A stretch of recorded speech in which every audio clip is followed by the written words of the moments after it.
Good morning, everyone. Welcome to First Things First. Jenna Wolf, Nick Wright. Good to have Brandon Marshall back with us. Kevin Wilds is here this morning. What's up, Nick? Yeah. No, I was saying, look who's back. Look who's back. It's great. I know. We missed you, buddy. We missed you. So we waited. Obviously, the NFL is with us, and now we got some real NBA to talk about. We got you here. This starts off with a great morning, so let's go with the big game last night. No Baker? The game we've all been waiting for. Can you believe it? We're not starting with Baker. You weren't here for those. Not on NBA opening night. LA versus LA. It's confusing. We call it Lakers and Clippers. Lakers got their rings, but that was the only highlight in this one. 33 points from Paul George for the Clippers. 26 of his points came in the second half to help the Clippers hold off a Lakers comeback. How about this? Clippers beating up on the defending champs right out of the gate. 116-109. The man of the night, Paul George, after the win. Yeah, I mean, I just play basketball. Simple as that. I just play basketball. I applied the work that I put in this offseason. It's not going to be pretty every night. Tonight I got it going and was able to show a big time for my team. This game one, it's the first test for us. We've literally been together for 9 days as a full group. We got some returning guys, but we got a lot of new pieces that's going to play a big role in our success this year. So we look forward to watching the film tomorrow and get better from tonight. All right, Brandon, when you look at last night's game, was this more about the Clippers or the Lakers? Yeah, Nick. So look, when you look at the off-the-court festivities, it was all about the Lakers, rightfully so.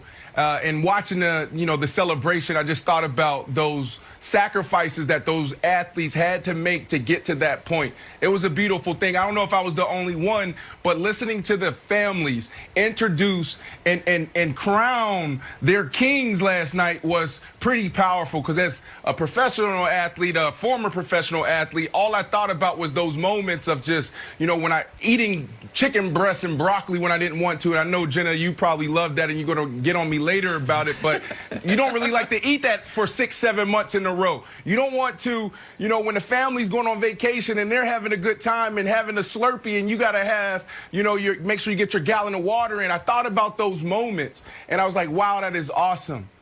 But Nick, when the smoke cleared and the lights turned on, it was all about those Clippers.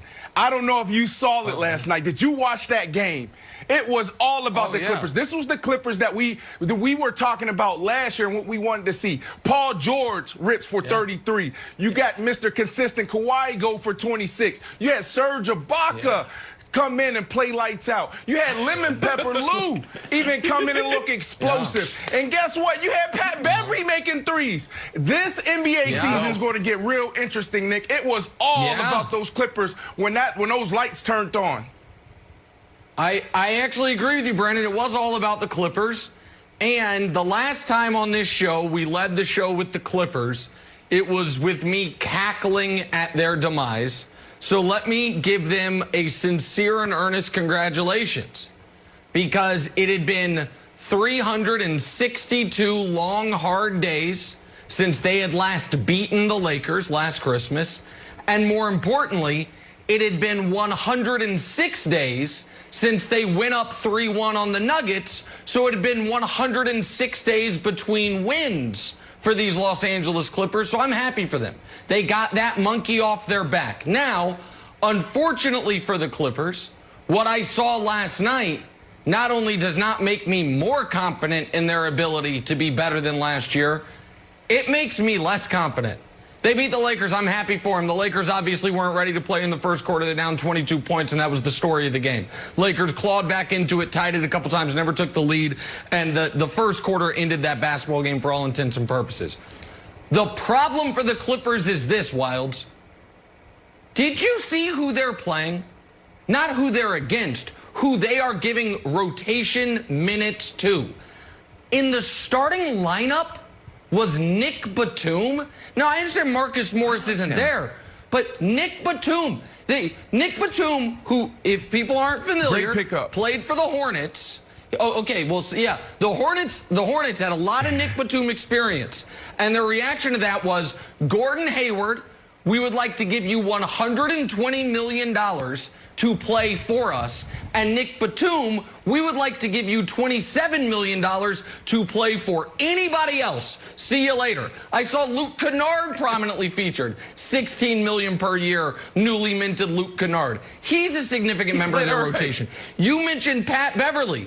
Pat Beverly is the same Pat Beverly he was back when I covered him in Houston, which is not a starting point guard in this league. So yeah, when Paul George scores 33, Clippers going to look decent, pretty good. I thought Ibaka was fine. But as a guy that has been short selling or shorting the Clippers for 2 years now, I'm trying to further my position.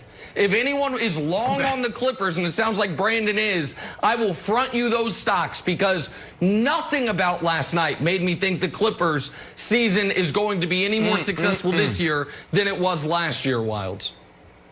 Yeah, I agree with Nick, Brandon. I don't think the Lakers were worried at all. And I'm going to show you some clips that were like LeBron was not in like zero dark 30 mode. He was in the scarier mode of like, yeah, no big deal. This is all taken care of. Here he gets his shot block, and Pat Beverly gets into his face, and look at LeBron's reaction. Okay, sure. Well, that's fine. We came back from a 22-point lead. We can get buckets anytime we want. Then in the midst of the game, this is the fourth quarter, in the midst of another comeback, oh, look at LeBron locked in here, Nick. He's just totally focused. Like, nah, I'll talk to the bench. And then just to drive it further home, he rolls his ankle, Nick. And it's like, oh, okay, he ties his shoes a little bit tighter. Plays a few possessions, like, all right, why don't I just come out for the rest of the game? It's fine. I'll see you on Christmas. Then he tells Rachel Nichols, like, oh, Rachel's like, oh, what do you think about your ankle? He's like, yeah, I'll just drink some wine and it'll go down the left side of my body. I'll be fine. So the idea that like, the Clippers, beat up on the champions, it's kind of like when my son beats up on me, like, oh, you got me and I'm down. Like, wow, what a big win for Russell. Like, I don't know. I was pretty relaxed during the whole fight. I probably could have, I really had the size advantage. So for me, Brandon, I did not think this was a wildly impressive win, because I felt like the Lakers were more of a feel-out game. It honestly felt like a seeding game to me in the bubble. Yeah, I like your take, but if anybody who watched that game last night, what they saw was they saw a team. And that was the biggest question mark going into this year with the Clippers. I don't care about what happened last year. It's about what have you done for me lately. And what they did last night, they answered the question. They looked like a team. They were rallying to the floor to help each other up. They looked energetic. They passed the ball. Their rotation was amazing. That was a team last night, and they looked phenomenal. A team whose rotation prominently features Patrick Patterson, Nick Batum, Luke Kennard, one-way player Lou Williams, and one-way player Patrick Beverly. I understand go ahead. Yeah, please. Brandon, yes? Did the Lakers did they have the lead at all? The Lakers have the lead at all last night? So you're talking about who they had. They never did. Okay, so with all those guys you named, why didn't they beat them? Why didn't they beat them? It's because they were feeling out the roster, because LeBron didn't play most of the fourth quarter. And you're right. Listen, it was a good win for the Clippers, and I'm happy for them. They led wire to wire, which means the last game the Lakers led in was when they won the championship.